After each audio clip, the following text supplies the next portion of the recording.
All right, everybody, and welcome to another episode of the Future Ear Radio podcast. I am very excited today to be joined by Kelsi Mangrem. So, Kelsi, thanks for coming on the show. How are you doing today? Good. Thanks so much for having me. I'm excited. Awesome. Well, wanted to have you on, as I was saying, before we started recording, I've kind of been on this kick lately on the podcast of talking to all kinds of different, professionals from around the industry, including the audiologist, about, their perspective and, kind of like how you got into this whole space, your experience thus far in your career as an audiologist, and then, kind of like how you see the industry moving forward. So let's start back at the start and hear about how you got into audiology and found your way into this path. So my story is probably not going to be very different from everybody else's.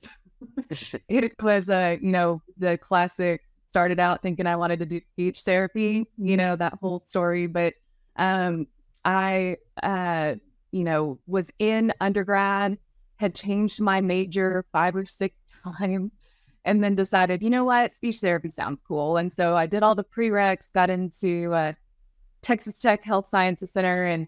And as we were going through it, I realized very quickly that speech path, you have to be very patient and very creative. And those are not two things I am very well equipped with. And so by default, there was this thing called audiology. And the more, I always like to say, God kind of knew what he wanted to dream before I did. But it was made for me. It's black and white. This is the problem. This is how we fix it. And it's just that it was made for me. So you kind of fell into audiology like so many others have. You started out thinking you were going to go the SLP route, discovered audiology. Okay, so you landed on that. Did you get your AUD from Texas Tech? I did. I went both undergrad and grad school at Texas Tech. And through that, had a lot of different experiences by way of private practice, ENT settings, of course, education, clinical, all of that. So I had a healthy mix of different, different places to see and kind of get the ins and outs of each one. Okay, cool. So you get some, I guess like a healthy mix of different audiological experiences. I mean, did you kind of flock toward one direction, or were you more of a generalist, or how were you sort of perceiving the full scope? And, were you looking at like, am I going to go do anything with balance, or primarily just looking at the audio side? Right. So actually, I started out in private practice. I got a internship, when you were in school, and I just kept gravitating to this one private practice. And I was like, I don't care if I get hours or not. Like, I just wanted to be here and see patients. And I started my love for private practice very early on, and it was because of this one particular clinic. But after I graduated, I decided, there's a certain town that I wanted to live in, and did a little bit of ENT setting in between that. But I was in an outpatient rehab setting, and I spent about 3 or 4 years in that setting. And I realized that it was just, it wasn't jiving with what I needed to feel fulfilled, basically. And so I just knew right then private practice is where I'm supposed to be. Okay, interesting. So what about that initial private practice? I guess I have 2 questions. The first is, how did you kind of land that externship? Did you somehow seek out that employer, or were you just kind of placed by happen chance? And then additionally, what was it about that you found to be kind of so endearing that, in your own words, you kind of kept gravitating toward? Yeah, so it was a placement. It was purely by chance that I was put there. But what I loved was just pretty much everything. The way that they took care of their patients, the amount of time that they made for their patients, their treatment model, seeing patients, creating events for patients. It was a whole nother level of care that isn't anywhere else, really. Interesting. Yeah. And then, moving into the more rehab setting, it was, which is great. And I love the fact that, a lot of rehab settings are like this, but you provide everything to everyone. Right. You kind of have to have a blanket. So I was doing, APD, children, hearing aids, I mean, I had to be multifaceted. And there's some areas in audiology I absolutely love, and then there's some that I just could do without.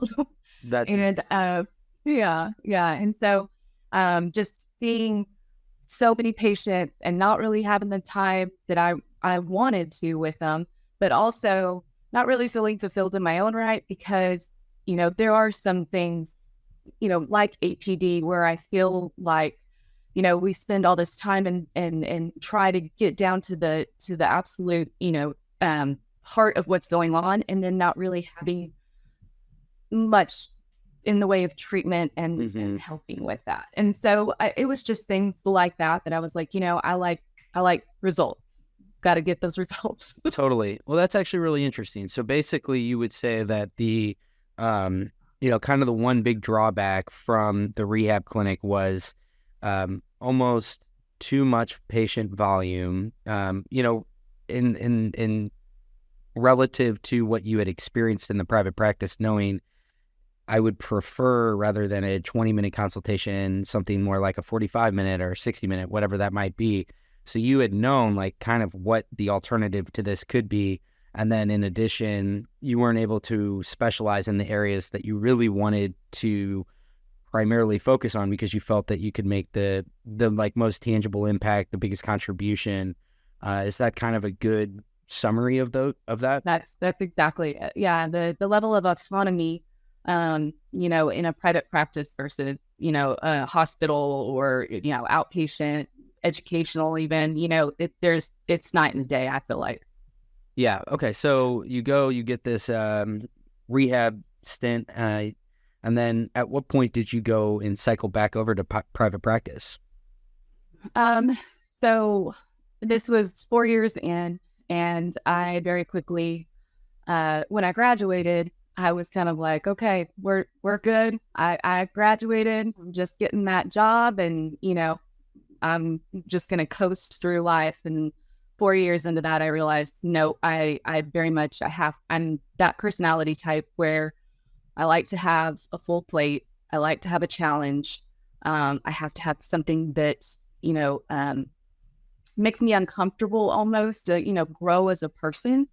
And so I wanted to purchase or start up my own practice. Okay. And that, as far as logistics and just, it wasn't going to be able to be done in that particular town. And so we found this clinic in Abilene. It was up for sale, and we moved to Abilene and purchased it. And that was about 8 years ago. Wow. Okay, cool. And so you, what was that process like in terms of, it sounds like you knew you wanted to live in Abilene. Is that correct? Or did the practice location drive that decision? It was actually in the practice location. Okay. So you didn't have any intention to live in Abilene? No intention. No, my poor husband, we had just bought a house. Our entire family thought we were crazy. We had just bought a house 6 months before and up and moved. It was pretty chaotic. The beginning of that, I mean, honestly, was terrifying. I was 28 years old. I didn't know business. I didn't learn about business in school.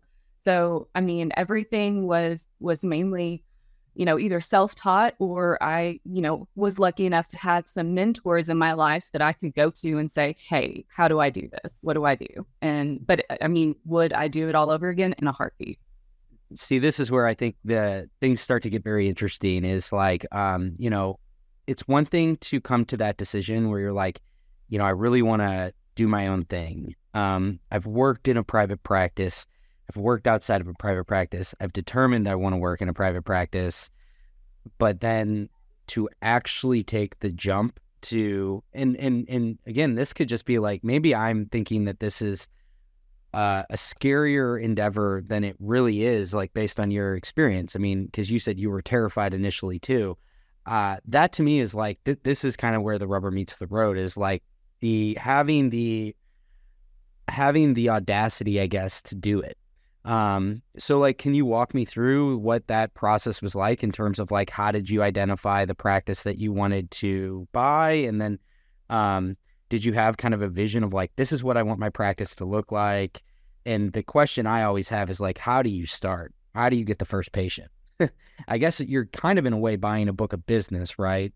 But Right. help me to kind of understand that, and trying to put myself in the shoes of, that person that's Kelsi 8 years ago, that's 28, that's like kind of in the exact same position of, I'm now ready to potentially make this seismic move in my career.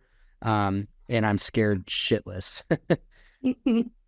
Well, so I'll start off kind of what I did, and then if I knew what I knew now, what I would have done differently. But so this practice came about from actually a mutual friend of the previous owners and myself, and he was kind of the main reason that I did buy this particular one. And it was just kind of one of those weird, again, kind of God things where everything just fell in place and everything was just moving as far as, the practice was beautiful. Loved it. I mean, looking at their numbers, the clientele, everything looks like it was a very well-known, well-kept, very prestigious, if you will, practice. But me moving into that practice owner role was very hard. It was one where you're trying to learn how to manage people. I had no idea how to manage people.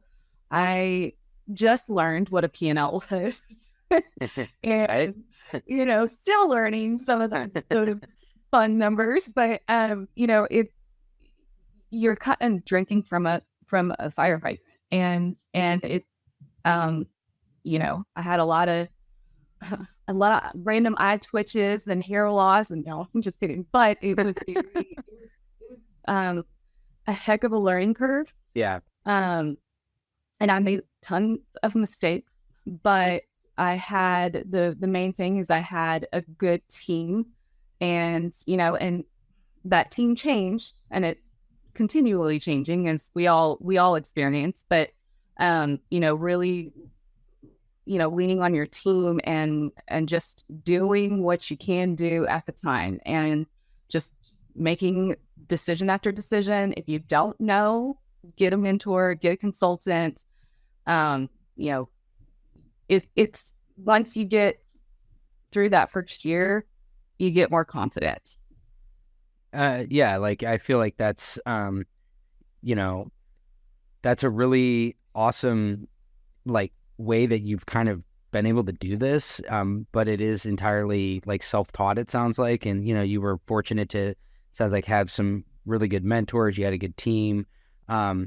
But I think that this is again kind of like where the rubber meets the road, and so I think this is for me where I'm really curious of like, how does the overall industry and the market sort of foster this huge glaring gap that is like the business acumen required to be a practice owner.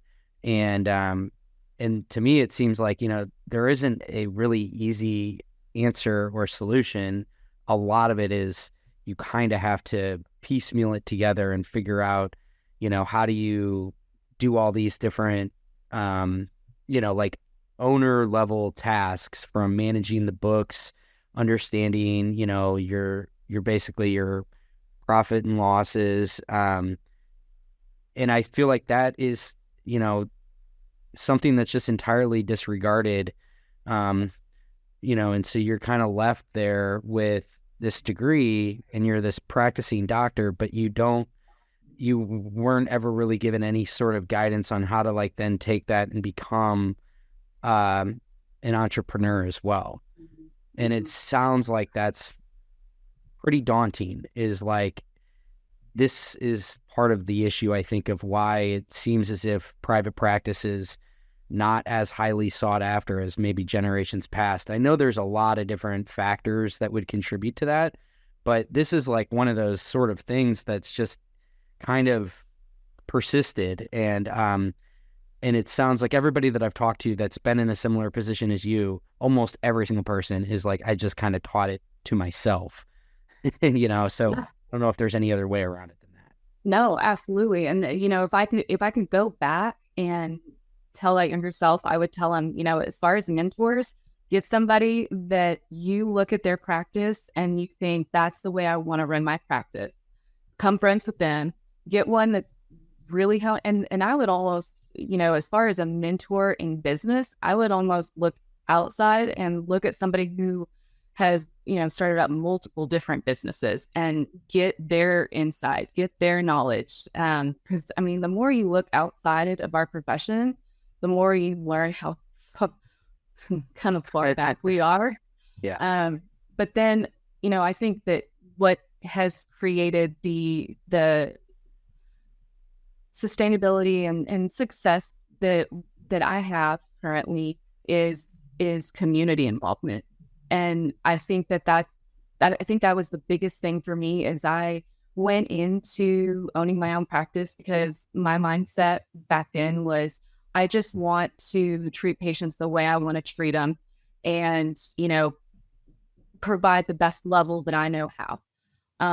But then there was that little, how am I going to get those patients in? And then I was like, okay, then that's where, the marketing stuff, which again, that was another thing that, I had no idea how to do, but, marketing and community involvement, a mentor and showing you how to do that, because I feel like that is what's going to create the biggest success. Yeah, for sure. Let's talk about that first year.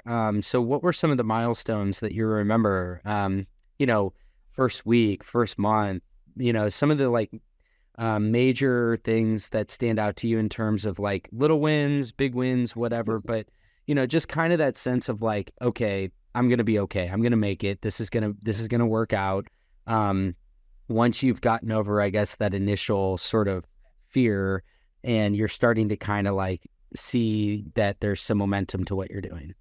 Yeah. Yeah. So I always feel like every audiology practice could be its own reality show. In so many ways. But that first year was, so the first day after the official transition happened, one of the previous owners came and dropped a stack of manila envelopes that was about a foot tall and just said, here's the business. And him and his wife, who was the other practice owner, went to Africa for 2 months. And so it was... Wow. You're on your own. Yeah. Yeah. And so this was a very, very easily a 2-provider clinic. And it was myself, a front office person, and a technician. And so that, pretty much I wasn't working on the business. I was just working on trying to keep the business going. Stretch pretty thin. Yeah, for sure. Yeah. Yeah. And then I had to let one of my first orders of business was having to let the front office person go because it was also their daughter. And, it's just like totally fun stuff that you don't realize what's going to happen. But that first year was just, I remember it just being chaotic. And then we moved from, San Angelo was where I'm originally, where I was before. And we had this kind of our dream home, so to speak. And then we moved into 2-bed, 2-bath apartment with the 2-year-old and 2 dogs. And it was just kind of a little bit of a change. And, but it's those sacrifices that you make early on that you just don't know how you're going to get through it and don't know if it's going to work out. And then you look back and you're like, man, I'm so glad I did that. Totally. But no, I mean, it was just, that first year I relied heavily on consultants. I relied heavily on my friends that were already in the trenches and that had been doing it. And, you just have to keep going. Totally. I mean, I think that's the moral of the story is you just need to keep going, keep pushing. But yeah, I can imagine that, it was chaotic and, it's just a battle of survival initially. But when did you feel as if it was starting to become kind of your own? Did you rename it? Was it the same name as it was before? Yeah, no. So it's still the same name as it was before. They had a really good reputation previously. So my whole thing, my number one was actually making it my own. And one of the main ways in doing that was getting involved. So I started going, I became a member of the Chamber of Commerce, went to all of those events, started. Well, can we just pause there? So did you decide to do that on your own? What was the reason why you joined that? And what did you feel the impact of that was, joining the Chamber of Commerce?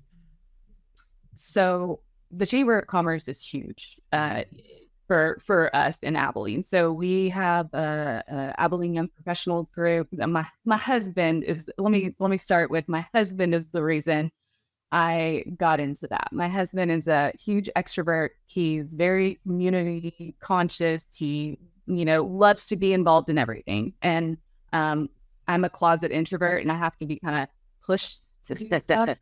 Yeah.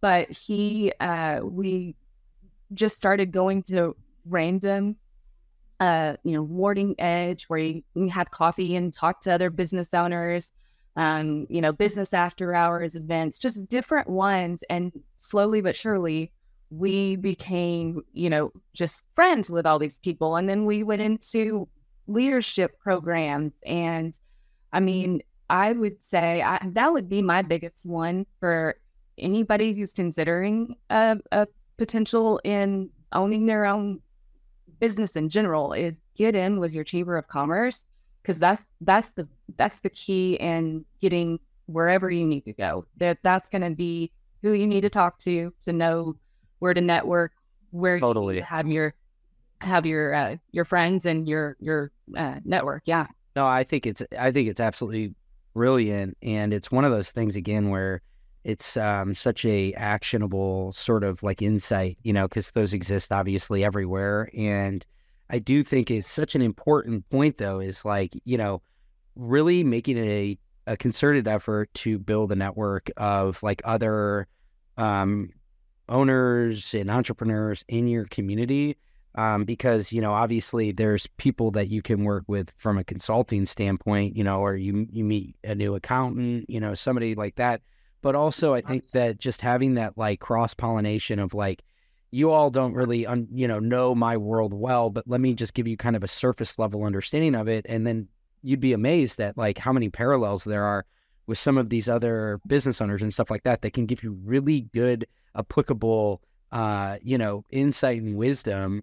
And I think that like that's probably a little bit of a lesson, is like, it's unrelated as you think audiology and owning a private practice in audiology is to all these other walks of life. Like I think that that's kind of something that you realize as you talk to other business owners and stuff, is like you actually share a lot of the same sorts of day-to-day, like what's actually going on in your world is way more similar than you probably realize. Oh, absolutely. Absolutely. And I mean, anywhere from potential opportunities for your business, but also, like you said, more education, more awareness. And I mean, and you can learn from, I have friends that are, director of marketing for banking. And she's like, oh no, you need to do this, and this. And I'm like, oh my gosh. Okay. Yeah. It's just learning from different areas and how you can implement it into your own practice. For sure. Okay, cool. So that's a really nice way to kind of get into your community. So what else kind of stands out in terms of getting the ship off the ground, making it yours, making it kind of by design of how you interpreted what a private practice should look like? Did you start hiring, and when did that kind of start? And again, kind of like some of those early milestones for your business. Yeah. So my my clinic, my idea for my clinic, my goal was to be um, the boutique pinnacle, kind of almost kind of spa like atmosphere when you come in. I want it to be beautiful. I want my staff to be always smiling, always helpful, and I also wanted to have a huge philanthropic uh, component to it. And so, with being involved in the community, I also, I partnered with United Way of Abilene. If we, anybody that does trade-ins and stuff like that, we, give back to the community with through them, and then give the gift of hearing for Christmas, that kind of stuff. But just constantly giving back, and occasionally showing that we give back, but not being obnoxious about it, not being very true to it.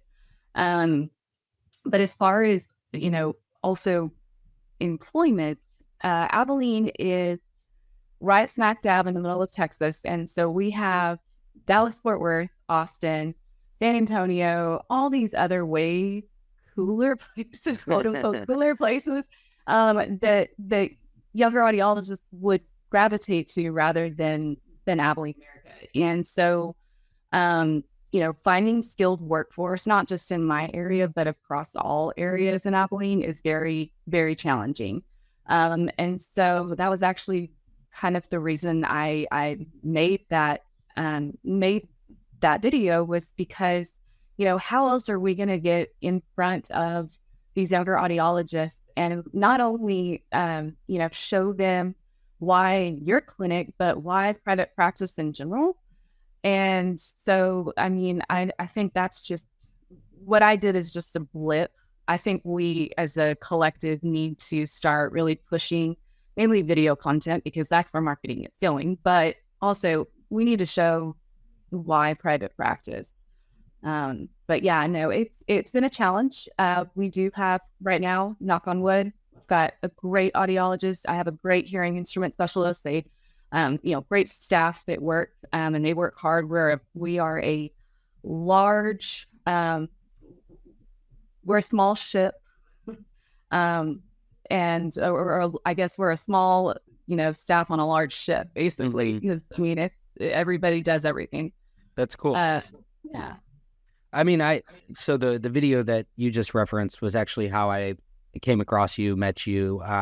Kelsi, I'll put this in the show notes, but Kelsi put out this 7-minute video that was kind of like almost like a call to arms of like, we as an industry should really be encouraging private practice. And what I really liked about the video was like, you were really honest. You said, it's not as if there's not downsides and scary things about this whole prospect and endeavor. Really, you mentioned that, whereas in the medical setting, you're sort of bestowed like a line of patients, and so you don't have to go and like drum up business in the way that you do, in sales terminology, eat what you kill. And so I think that prospect has to be a giant detractor for a lot of people, because it is such a scary proposition of like, I'm going to turn the lights on and I'm going to now just start hoping that my marketing is working, the word of mouth referrals, my existing book of business, whatever it might be. But at the end of the day, it's entirely on you of like generating enough profit to make, to keep the lights on, more or less. So I thought that was really cool. But I thought that like, what you said though was like, on the other side of that coin is you get to be your own boss, and you get to, and for me, like, this is what it ultimately boils down to is I feel as if a lot of the audiologists I talk to are very opinionated about what that type of patient interaction should look like. And this gives you the opportunity to design however you want that to look. Yes. And I feel like that's kind of the key point, is like you can conduct audiology in whichever manner you see fit if you're the owner. Right. And kind of the mindset that I had to change as I was going, further and further into ownership was, I don't want to be for everybody. And that was kind of a hard one. And I didn't come to that on my own. I will totally get credit. And I had a lot of consultants, a lot of mentors that were like, no, you don't want to be for everybody. And that's kind of how you have to, start shifting your business. Who do you want to be for? And I feel like, we have, I think it's like 95 institutions or universities that offer postgraduate audiology courses. So Right. we have roughly about 1,000 audiologists coming into the field. And how many private practices, how many audiologists are retiring right now? And we have a big need, a huge need. 100%. That's a key point too that you just hit on, which is that if you actually look at the demographics of this, the bulk of the practice owners, if not manufacturer owned, the independent ones, are likely going to be like baby boomers that are nearing retirement. So you really do, I think we're very fast approaching, if not already in the midst of this turnover where, those clinics are going to sell. And so they're going to be presented with only a handful of options. They're going to either probably sell it to a manufacturer, some kind of private equity, that's trying to just kind of make it a leaner, a more efficient operation, or to the next generation. And I think that's really important to recognize that we are at kind of a very specific moment of this turnover. And it's a giant need that it's going to be really interesting to see how this all shakes out. But again, I can't emphasize this enough of what an amazing opportunity it really is to be a young professional in this space right now. 100%. I would agree 100% because you hit on a lot of it, but we have a lot of opportunities, challenges, whatever you want to call them. But we have, let's say 1,000 audiologists coming out, 70% of them are going into hospital education, rehab facilities. And I think that a large part of that is mainly two reasons. One, I think that the message that's being relayed from most of these universities, not all, by no means all, but most of these universities is, private practice is a sales type, you're just slinging hearing aids basically. And that could not be further from the truth. I think that we're all salespeople. We all sell ourselves in our profession. Doesn't matter what you do. If you want to be good in your profession, you are selling yourself in some way. But also, so we've got 200 or 300 audiologists a year that may or may not be interested in private practice. And then you go into private practice. If they do, we don't know how they're going to be. Are they going to be effective, efficient? Are they going to have the ability to connect with our patients the way we want them to? But yeah, so these, we've got kind of a lot of problems, a lot of multifaceted issues that we need to work through. But I think that with managed care, with, all these different huge conglomerations eating up all these private practices, our niche, our boutique private practice is going to be huge. I couldn't agree more. Those could not agree more. It is truly just market economics 101, supply and demand. And I think that the future of audiology and for private practice in particular is to just basically be differentiated on the basis of I'm an independently owned, private practice that operates differently than a big box retailer or a manufacturer owned clinic that has more of a top down approach of saying these are sort of the systematic approaches. These are going to be there's like formularies and stuff of like how they conduct their businesses, because they're so big. They need processes and stuff like that. And so that is ultimately going to be, I think, the advantage for these small, nimble boutique private practices, is that you'll be able to differentiate in your market more tangibly than ever before, because there's fewer of you than have ever existed. Yeah.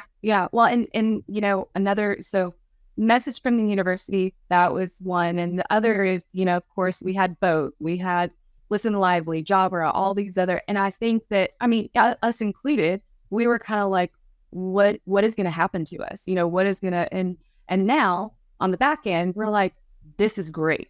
Ultimately, this is great for business. This is great for private practice, I feel like.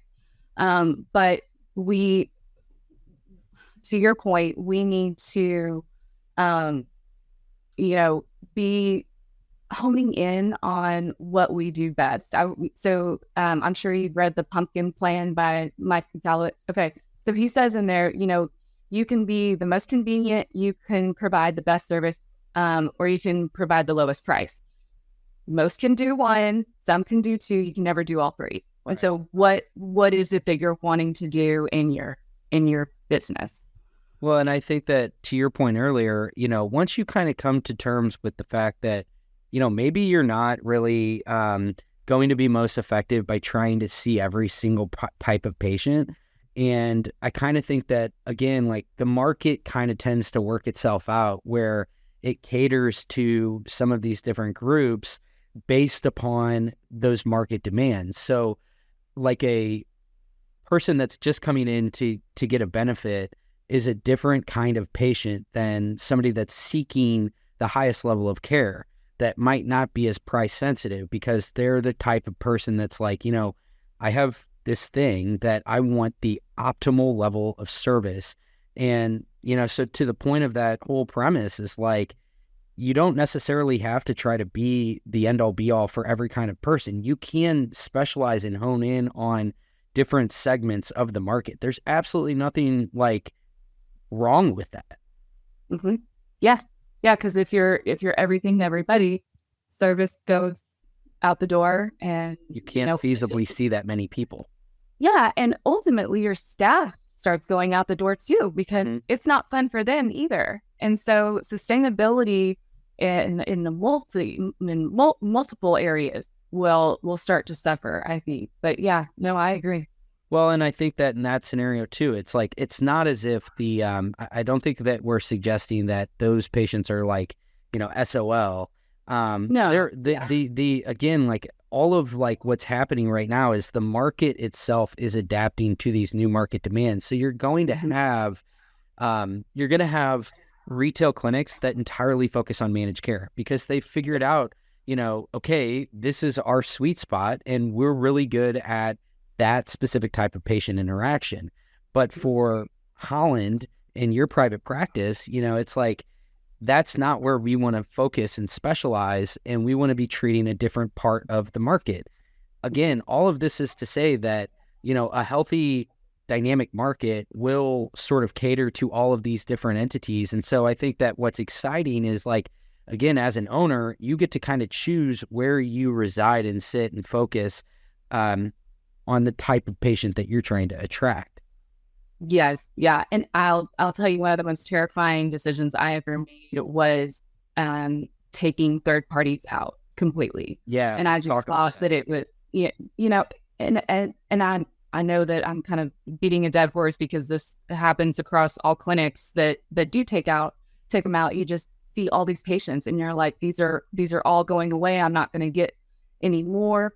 And the year after I did that, my profits just were night and day. Yeah.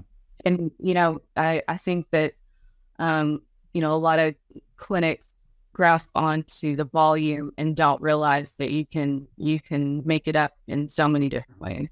Totally. And I guess like for that, what was that decision like where, when did you make the decision, and had you been sort of like weaning yourself off of them? Because I know that, a number of people, like just kind of based on what I've observed, is that maybe you start out, you're working with 5, then you narrow it down to 3, and then it's like, I'm only taking United Health or whatever it might be. And then even that, then you make the decision, all right, no more, I'm removing myself from this whole thing. What I'm just curious, because like this again is such a big topic of conversation right now. What was that process like where you ultimately made the decision to pull the plug and say no more of this? And what was the sort of the immediate fallout? I know the long-term fallout, it's fine. It sounds like it actually was a really good decision on your part.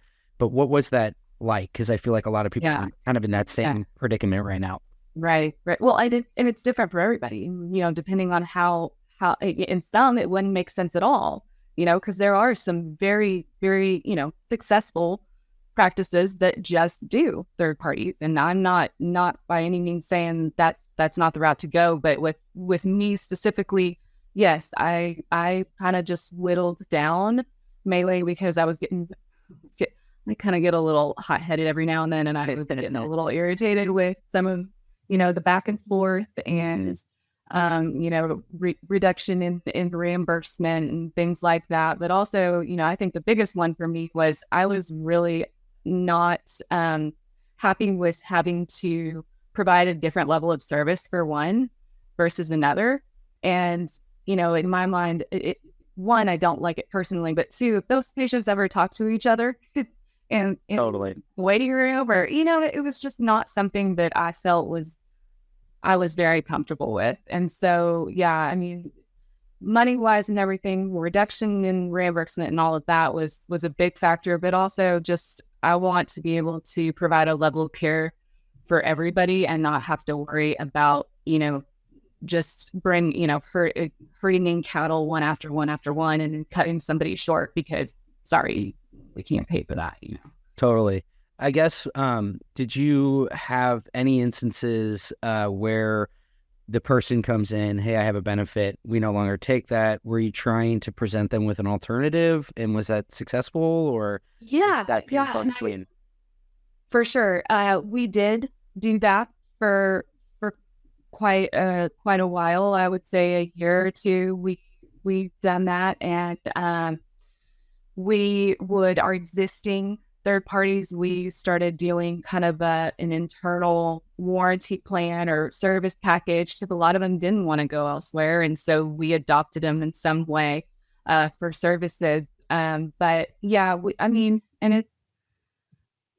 I guess the first year or so, I tried to work with my manufacturers, and just whenever one would come in, I would, try to get as good a pricing as I could. But eventually that just became such a headache. Yeah. And it started getting fewer and far between because more time had elapsed. Yeah, that makes total sense. Yeah. I find that really interesting. Thanks for sharing all that. I guess like where I'm curious to kind of, focus the last bit of the conversation here is on, okay, so now you're a well-established private practice owner. What are you seeing? I mean, I think it's very interesting that you've already sort of gone through this decision of like, we're going to remove ourselves from the whole managed care space. But, for you, are you in the same camp as I am that like this is one of the most opportunistic and bright periods of time for audiology? And can you just share a little bit about kind of how you see this industry evolving, moving into the future, and what gets you excited about it, and like why you think that should be, sort of contagious for the particularly the younger generations that are just kind of getting into this? Yeah, I 100% am in the same camp. I think that the clinics that have continually focused on best practices, focusing on, not the widget, but what we are here to help you with, patient relationship, the patient satisfaction, overall, just good quality care and treatment are going to be completely fine. I think that is going to be the go-to. I mean, if you look at different models, you look at how, MD VIP, there's more and more doctors that are doing these boutique service models because not everybody wants to go into this managed care setting and and, kind of be herded around and punted to the next specialist, so to speak. And so I feel like there is such a huge, like you said, huge opportunity. I think we're just going to be further set apart from the manufacturer-owned clinics, the big box stores. Everything is, we're going to have more prescriptive, personalized treatment, and then we're going to have the widget and the commodity and the product. I think that those are going to be the two things that come out of all of this. Do you find that your patient acquisition, is it predominantly word of mouth? Is it physician referrals? What's that aspect been like for your business in terms of how you've kind of seen that evolve? Like, when you started, was it one predominant method, and has it changed? It's changed so much. So when I first started, TV, direct mail, and patient referrals were the top three. Now it is physician referrals, online, and either word of mouth or patient referrals. Yeah. How did you get it to flip to that to where it's predominantly physician referrals? Did you make that like a huge priority to sort of build inroads with your community and the medical professionals within it? Mm-hmm. And I think that just the medical community changing like it did. So in the state of Texas, a couple of years ago, they passed a law where hospitals could acquire other, competitor hospitals. And so here in Abilene, our Northside hospital acquired our Southside. And so that created just a mass change here. So that they more doctors were going elsewhere and they could refer elsewhere. They didn't just have their referral patterns changed basically. And gotcha. So I saw that and started really honing in on physician appreciation stuff, and doing things. It's just little marketing things here and there that I've changed a lot. I've kind of focused on their staff and not necessarily the doctor, but the receptionist, the office manager, the nurse, and really have tried to facilitate relationships with them.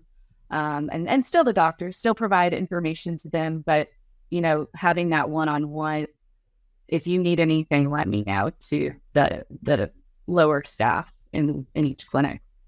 I mean, for me, like if I were in the shoes of somebody that was just starting a practice, that would be where I would think that would be a very strategic and wise kind of, initiative to try to align yourself in some fashion, because not only is it a great source of patients, but I have to imagine that, if you're getting referred in by like, a white coat doctor kind of thing, that's a very different kind of patient than somebody that's maybe kind of like dipping their toe in the water and thinking like, yeah, I should get this. When it's a medical recommendation, you just sort of, it carries a like more gravity with it. You know what I mean? It's like those kinds of patients are almost primed to be very receptive to everything that you're telling them because they were referred your way by, their physician, and their physician's like, you really should be looking at this as a medical issue, not an elective prosthetic or whatever it's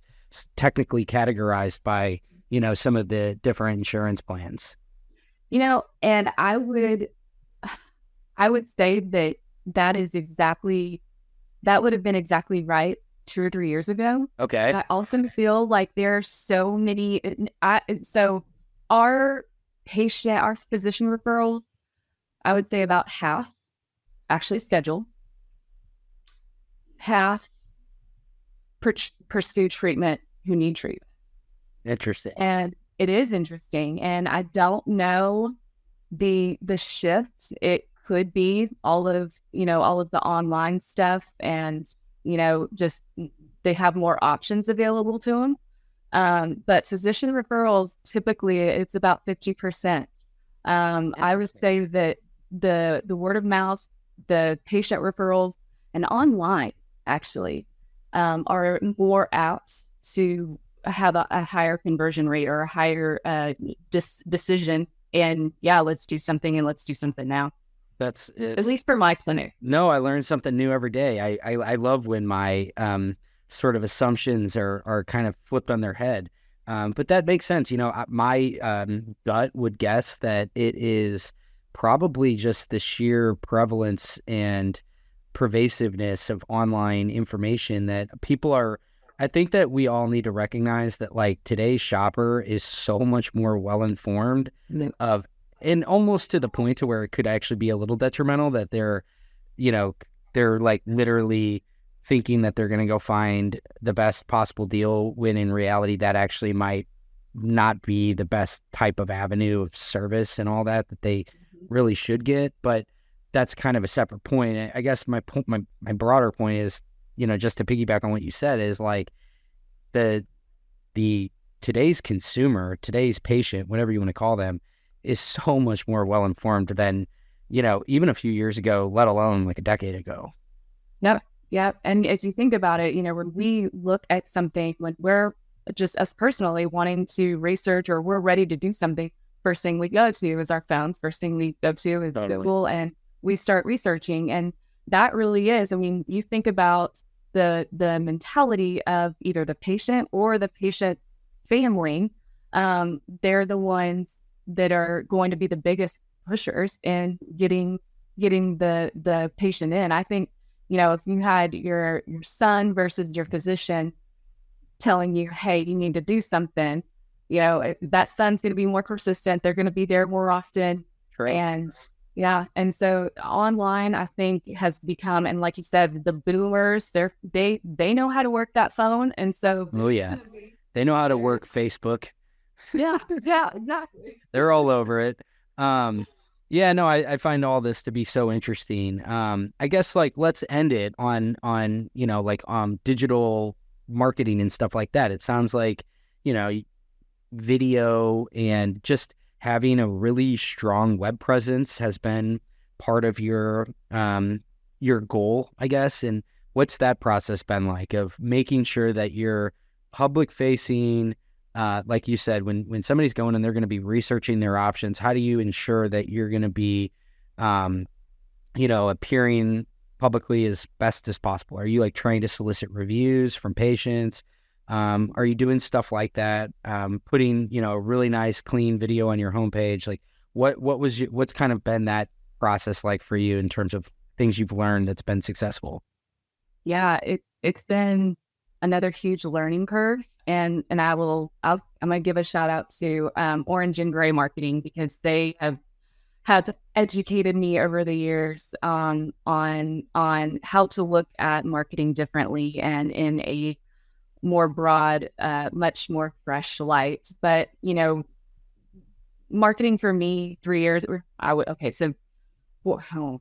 so 5 or 6 years ago was direct mail, occasional, TV, I'll re-up that commercial, that kind of thing. And now it's totally flipped on its head where it's video content.